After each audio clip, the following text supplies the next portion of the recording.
After 2 years of construction, the renovated Paly Library is expected to open in January of 2019. On the outside, the new library may appear like the library prior to reconstruction, but in the inside, there are some major changes.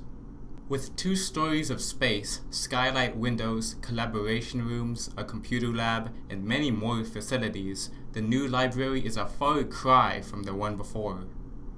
The construction projects of this past decade are designed to fit with the architecture of Paly in 1918 and the educational needs of Paly in the 21st century.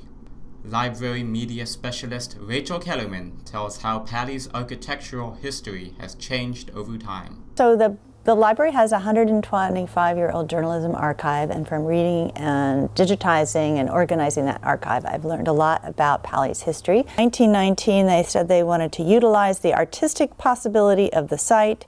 They wanted it to embody fine Italian Renaissance architecture, and they wanted to have the best possible buildings for students, and they also wanted room to grow.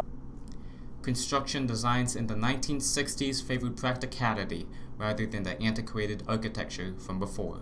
The original buildings, all beautiful, were not earthquake safe, and as the school grew and the programs grew, different types of learning, more project-based learning, that type of thing, larger class sizes, air conditioning, they needed to modernize the buildings. So in 1970s, the buildings that we see today, the 100, 200, 300, 400, 700 building and the 500 building were all from that 1970s remodel.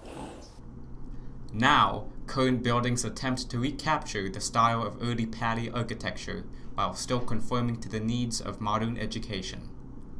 If you look at the Performing Arts Center, you'll see the way that the windows are shaped, the way that the architecture is in terms of the way the roof line is, and just the kind of look and feel of it takes its cue from the older buildings. And the architect who designed the Peary Center, the same. It has arches, it has that look and feel. I think that is sympathetic to and complements the older buildings, whereas the 70s style architecture completely rejected anything from the old buildings. While the library is doing its finishing touches, a science expansion project is already planned, and the school bond, Measure Z, just recently passed. Paly continues to conduct new building projects. Paly and its humble library have undergone significant changes from 1918 to the present. Paly's reconstructions are for the future of education, but they are deeply rooted in the designs of the past. For In Focus, I'm Ruben Van Leeuwen.